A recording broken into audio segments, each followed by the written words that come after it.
આજે હું તમારી સાથે શેર કરીશ મૈસૂર મસાલા ઢોસાની રેસીપી। મારી રેસીપી તમને ગમતી હોય તો લાઈક, શેર અને સબસ્ક્રાઈબ કરજો।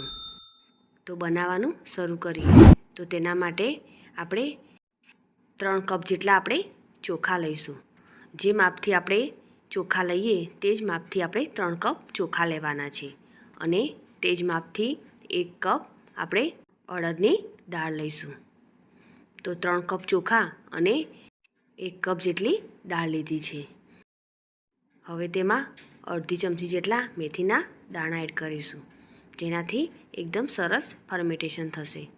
હવે આપણે તેને પાણીથી સારી રીતે સાફ કરી લઈશું। પાણીથી સાફ કર્યા પછી આપણે તેમાં પાણી ઉમેરીને 8 થી 9 કલાક માટે તેને રેસ્ટ આપીશું। 8 થી 9 કલાક પછી આપણે તેને ચેક કરીશું અને હવે તેને આપણે ક્રશ કરી લઈશું। તો મિક્સર જારમાં તેને લઈને થોડું પાણી એડ કરીને આ રીતે બેટર રેડી કરીશું। આ રીતે એકદમ સ્મૂથ બેટર રેડી કરવાનું છે। ક્રશ કરેલા બેટરને આપણે 6 કલાક માટે રેસ્ટ આપીશું। હવે આપણે મૈસૂર ચટણી બનાવી લઈશું। તો તેના માટે આપણે સૂકા લાલ મરચાં લઈશું। તીખાસ પ્રમાણે તમે વધુ ઓછા કરી શકો છો। તેમાં લસણની કળીઓ એડ કરીશું અને 3 થી 4 ચમચી જેટલા આપણે સિંગદાણા એડ કરીશું અને કાશ્મીરી મરચું એડ કરીશું। સ્વાદ પ્રમાણે મીઠું એડ કરીશું અને અડધા લીંબુનો રસ એડ કરીશું। હવે તેને આપણે થોડું પાણી એડ કરીને આપણે તેને ક્રશ કરી લઈશું। તો મૈસૂર ચટણી આપણી રેડી છે। હવે આપણે સંભાર બનાવી લઈશું। તો મેં અહીં તુવેરની દાળ લીધી હતી અને તેમાં બધા વેજીટેબલ એડ કર્યા હતા, તેને મેં બાફી લીધા છે। હવે તેને આપણે વઘારી લઈશું। તમે તમારા મનપસંદના વેજીટેબલ અંદર એડ કરી શકો છો।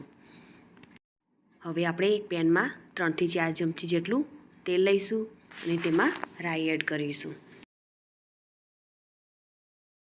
રાઈ આપણી કકળી જાય એટલે તેમાં આપણે જીરું એડ કરીશું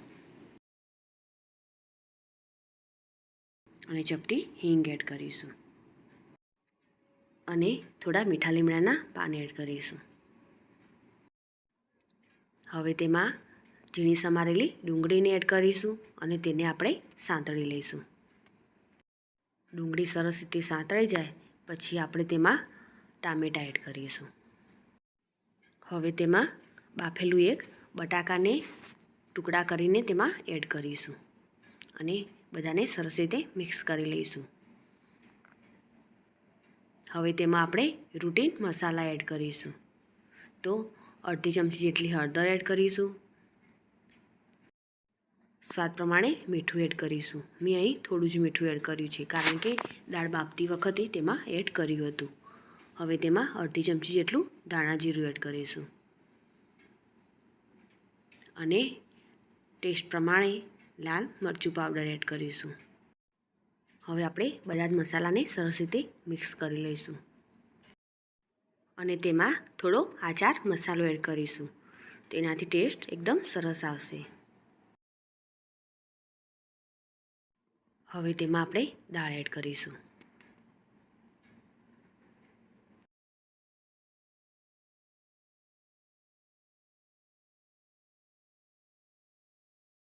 તેમાં આપણે 1 લીંબુનો રસ એડ કરીશું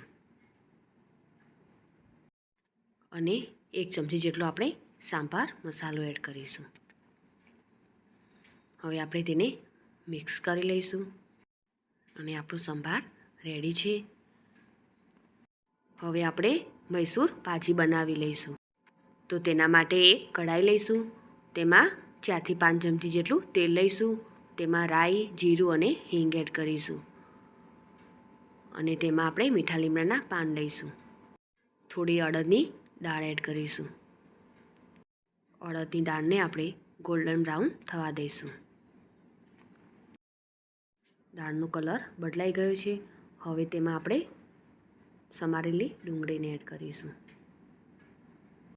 અને તેને સાંતળી લઈશું।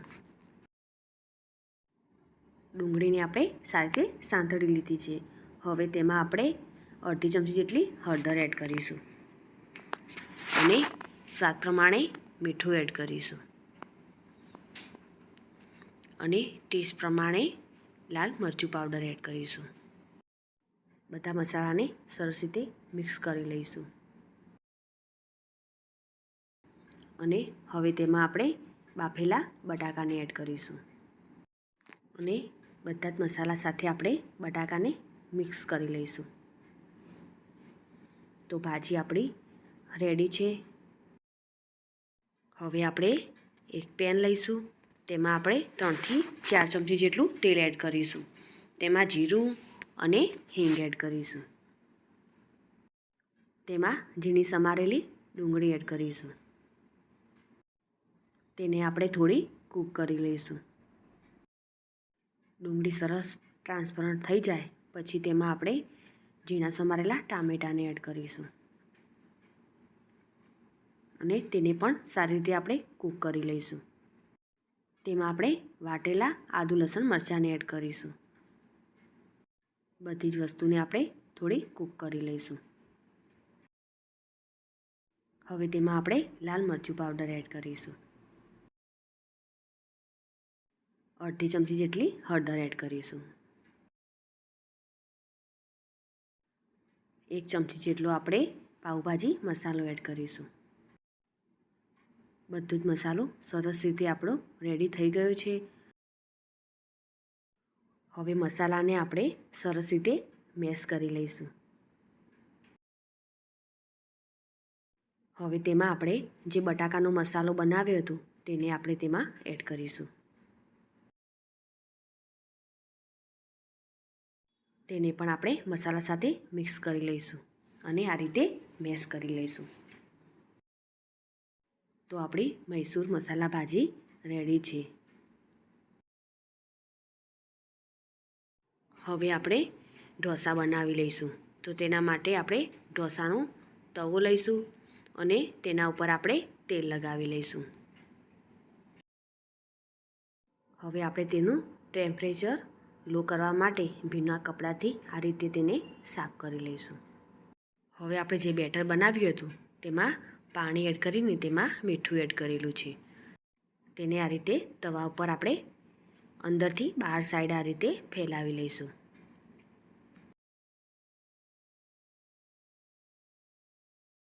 હવે તેના ઉપર આપણે બટર લગાવી લઈશું.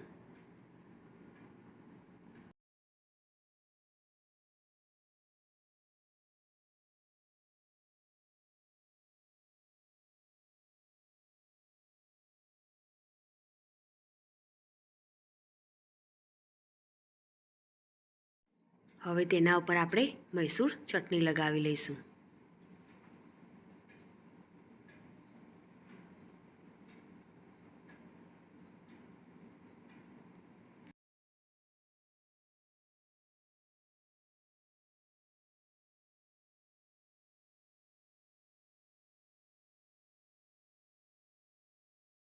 અને મૈસૂર ચટણી ઉપર આપણે મૈસૂર મસાલા ભાજી લગાવી લઈશું.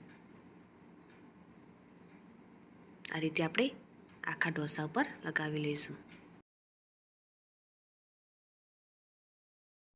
હવે ઢોસાને આપણે બંને સાઈડ આ રીતે ફોલ્ડ કરી લઈશું.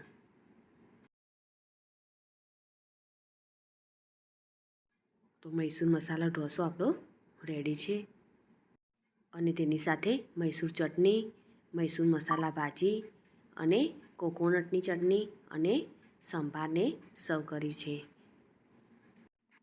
મારી આ રેસીપી તમને ગમી હોય તો લાઈક કરી અને શેર કરજો. સાથે જ મારી ચેનલ સબસ્ક્રાઈબ કરી બાજુ આપેલ બેલ આઇકોન પ્રેસ કરજો જેથી નવી રેસીપીના અપડેટ તમને મળતા રહે.